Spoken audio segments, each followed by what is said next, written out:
सिर्फ ये ratio proportion रटने से कुछ नहीं होना। अगर देश के अंदर आग लगी, अगर देश के अंदर मारकाट हुई, इसी प्रकार से मामला रहा तो वो दिन दूर नहीं है जब वहां पर ऐसा लिखा मिलेगा जैसे अंग्रेजों के टाइम पर लिखा मिलता था कि dogs and Indians are not allowed.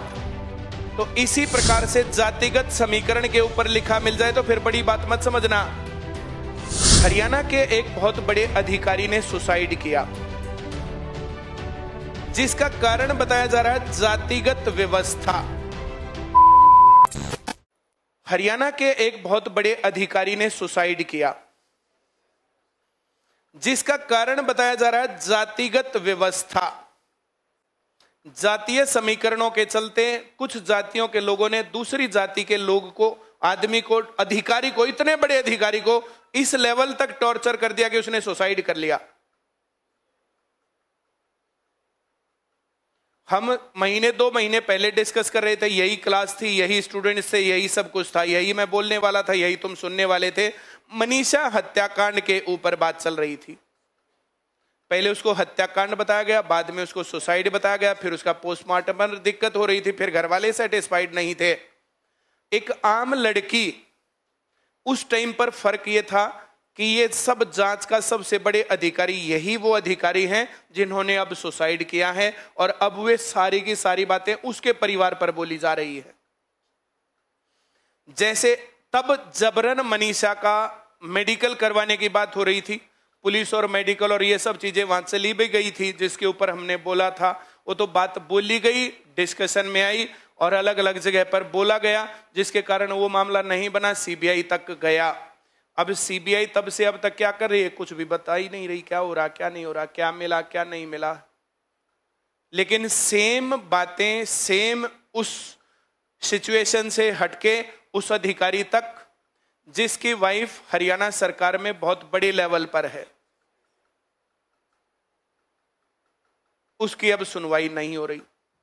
पहले मनीषा के मां बाप की नहीं हो रही थी। तो ये जातिगत समीकरण एक टाइम पर देश के अंदर जो धर्मोन्माद जो है, अंध जिसको कहेंगे उन्माद उठाया जाता था, वो हिंदू मुस्लिम को लेकर के उठाया जाता था। आज जातीय विभेदन किस दर पर पहुंच गया। तो ये विश्वगुरु बनने की तरफ देश के कदम हैं। जो आदमी धर्म और जाति आधारित राजनीति करते हैं, उन लोगों ने ये सब समीकरण बिगाड़ दिए, वरना यहां किसको पता कौन कौन सी जाति का और कैसे बैठा है। यहां जब पार्टियां होती है और पार्टी होने के टाइम पर बाई चांस एक ही टाइम पर सारे चले गए और प्लेट हो गई कम, तो एक प्लेट के अंदर 10-10 बच्चे खाते नहीं मिलते। कौन सा पूछता तू कौन सी जाति का, तू कौन सी का। यहां जब खाना शेयर करते तो कौन पूछता तू कौन सी जाति का, भाई बता तेरा शेयर करे कि ना करे।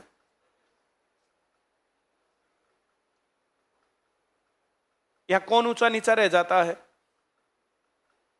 हम लोग स्टाफ में सभी जातियों के लोग हैं, सभी बैठ करके खाते हैं। जब खाते हैं तो वहां कौन क्या करता है, भाई कौन कौन सी जाति का, कौन सी का नहीं, और मैं इसके हाथ का नहीं खाऊंगा, मैं इसके पैर का नहीं खाऊंगा।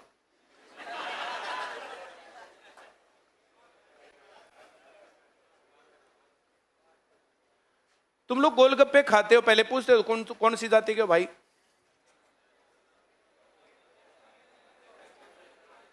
डोमिनोज खाते हो,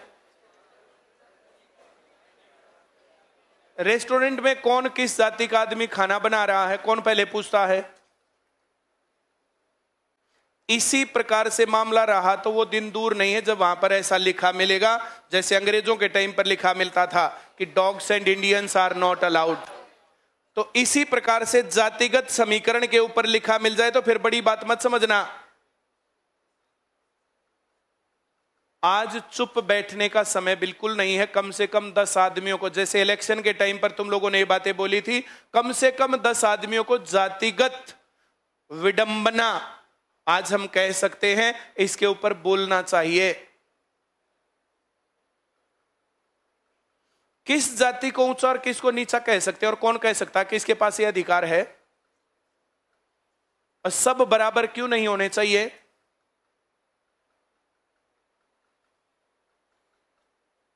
जातिगत जितनी भी चीजें मिल रही हैं, ये सब चीजें इस देश के अंदर, समाज के अंदर जहर घोल रही है। जब ये बराबर हो जाएंगी तब मामला सुधर सकता है, वरना नहीं।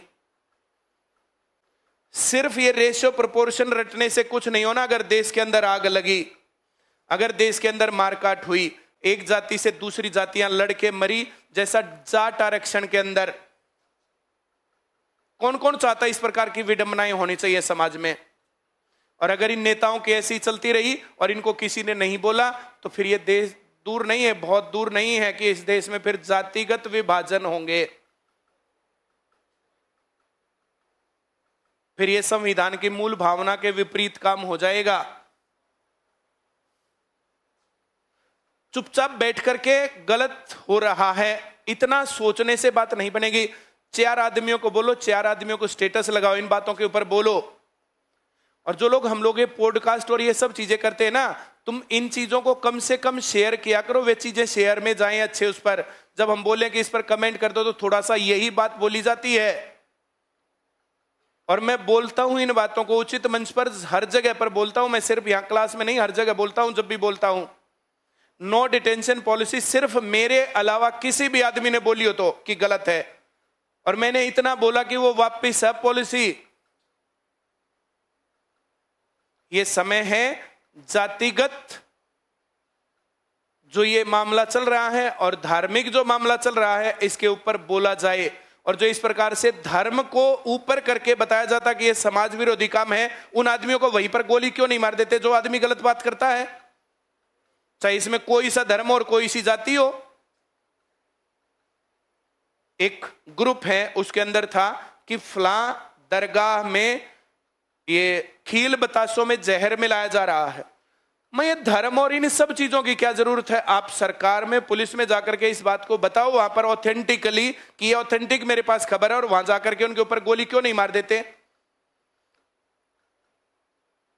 ये बुलडोजर चलाने वाले लोग जो इस प्रकार की बात अगर वहां मिलती है, जहर मिलाया जाता है और ऑथेंटिक जानकारी है, उनको गोली मारो। और नहीं तो जो इस प्रकार की खबर बना करके चलाते हैं उनके ऊपर गोली मारो। और जो ये खबरें बन के चलती हैं, तो इस खबरों के ऊपर, सोशल मीडिया के ऊपर, बाकी चीजों, जो आदमी जो भी बोलना चाहे बोले। मैं 100% एग्री करता हूं, फ्रीडम ऑफ स्पीच। लेकिन जो चीज जहां से चालू होती है उसके ऊपर कोड होना चाहिए, उसका QR कोड जनरेट होना चाहिए। कोई बात मैंने बनाई तो मेरा QR कोड उसके ऊपर रहे। कोई भी आदमी जानना चाहिए बात चालू कहां से हुई, तो तुरंत से पता चल जाए। जिस आदमी ने वो खबर बनाई, भैया तो तू सबूत दे, और नहीं तो उस आदमी को लपेट दो। गलत खबरें अपने आप ना रुक जाएंगी। मैं जो कह रहा हूं समझ में आ रहा है? ये सोशल मीडिया पर फ्रीडम ऑफ स्पीच बहुत अच्छी चीज है, बहुत अच्छी चीज। ये रोकी नहीं जानी चाहिए, लेकिन इसकी जिम्मेदारी तय होनी चाहिए। और जिम्मेदारी तय हो सकती है। ये आदमी जो भी बनाए, तो इसका यूनिक नंबर, इसका यूनिक नाम है, इसकी यूनिक ID है, एड्रेस है, सारी चीजें हैं। सोशल मीडिया पर फोन उसको दो जो आदमी इस प्रकार से संबंधित है। आधार कार्ड से लिंक बिना कोई भी फोन नंबर अगर चल रहा है तो तुरंत से ब्लॉक हो जाए। व्हाट्सएप अकाउंट आधार कार्ड के साथ लिंक होना चाहिए। जहां से चालू होती है वो शुरुआती खबर, चाहे कोई आदमी शेयर कर दे, लेकिन शुरुआती खबर लिए उसने डाल रखी है। कोई आदमी कॉपी पेस्ट करता है तो फिर उसका नाम चालू हो जाइए, उसने डाल रखी है। मैंने जो बोला समझ में आया? और इस प्रकार की चीजें जो है, जैसे फिर ये जिम्मेदारी तय करती है। और ये जरूरत आज है, और इतनी जागरूकता की जरूरत सबको है। और यहां ICS में जो पढ़ने वाले लोग हैं, ये वे लोग हैं जिन्होंने बहुत बदलाव किए हैं। किसी दिन इतिहास में ये बातें लिखी जाएंगी ना, तो बिना पर्ची, बिना खर्ची के सिलेक्शन, अब ये नौकरी की गारंटी, अब जो इस प्रकार की ऑनलाइन पढ़ाई, हर जगह पर सेम टू सेम पढ़ाई। अब हम लोग ये बातें जो हम कितनी बातों के ऊपर डिस्कशन करें, यहां से निकली हुई बात कहां तक पहुंचती है और उसका असर कितना होता है। 5 साल पहले जितनी बातें मैं बोल रहा था, आज एक भी बात आती हो तो मेरे को बता दो। आज हम बोलते हैं टैक्स फ्री एजुकेशन, आज हम बोलते हैं शिक्षा फ्री होनी चाहिए, आज हम बोलते हैं कि फ्री ट्रांसपोर्टेशन होना चाहिए कोचिंग के स्टूडेंट्स को भी। आज मैं बोल रहा हूं कि सामाजिक जवाबदेही होनी चाहिए सोशल मीडिया की भी। इन बातों को देख लेना 5 साल बाद, अगर तुम लोग इसके ऊपर सपोर्ट करते हो तो। इस प्रकार की खबरें जब भी हम लगाते हैं उसको शेयर मारा करो सब लोग। तुम लोग इन बातों को जो जिस टाइम पर जो ये काम हुआ ना बिना पर्ची बिना खर्ची, तो वहां सब बच्चों ने सपोर्ट किया। जब पेपर लीक के खिलाफ तो बच्चों ने सपोर्ट किया, और आज तुम तो आज वो जरूरत नहीं, आज नई जरूरत है, कल नई जरूरत होगी, परसों फिर नई जरूरत होगी। और जरूरत का जिस लोगों को पता रहता है उन्हीं को जागरूक कौम कहा जाता है। और ये तुम्हारी जागरूकता सवालों में भी काम आएगी कि ये 1 अनुपात का सवाल है, ये 2 अनुपात का सवाल है। 2 अनुपात के सवाल में दोनों में चेंज हो रहा है या 1 में चेंज हो रहा है। 1 में चेंज हो रहा तो वो घट रहा है कि बढ़ रहा है। दोनों में चेंज हो रहा, घट रहा है बढ़ रहा है। बराबर चीज घट रही है बढ़ रही है, अलग अलग चीजें घट रही है बढ़ रही है। मैंने जो कहा समझ में आया? मैं इसका वाइसा वर्सा भी कह सकता हूं कि अगर रेशियो एंड प्रोपोर्शन की ये बातें तुम्हें समझ में आती तो सामाजिक समीकरण भी तो समझ में आते हैं तुम्हारी में, या नहीं आते? किस किस को अच्छा लगा इस आईपीएस का आत्महत्या करना, उसके बाद का घटनाक्रम? किस किस को अच्छा लगा? वो लड़की थी, क्या नाम उसका, मनीषा हत्याकांड का घटनाक्रम। अब जब भी हम समाज में इधर उधर और ये सब चीजें, अपराध और नशा और ये सब बातें फैली देखते हैं तो फिर किसको अच्छा लगता है? अपराध का किस हाल तक मामला बढ़ गया?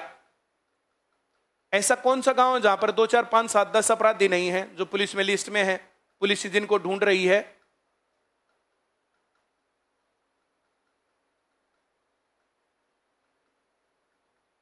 नशा कहां नहीं है? अपराध और नशे से अगर बच्चे नहीं बचेंगे तो कैसे बनेगा काम? और कैसे बचेंगे? एकमात्र एक चीज, पढ़ाई और फ्यूचर। क्यों चालू होता नशा और अपराध? जब बच्चे को पढ़ाई बांध नहीं पाती, जब बच्चे को पढ़ाई उसका करियर नहीं दिखा पाती, और 8वीं और 9वीं क्लास के बाद यह मामला बिगड़ने लगता। 8वीं से पहले कौन अपराधी है? 8वीं से पहले कौन नशे वाला है?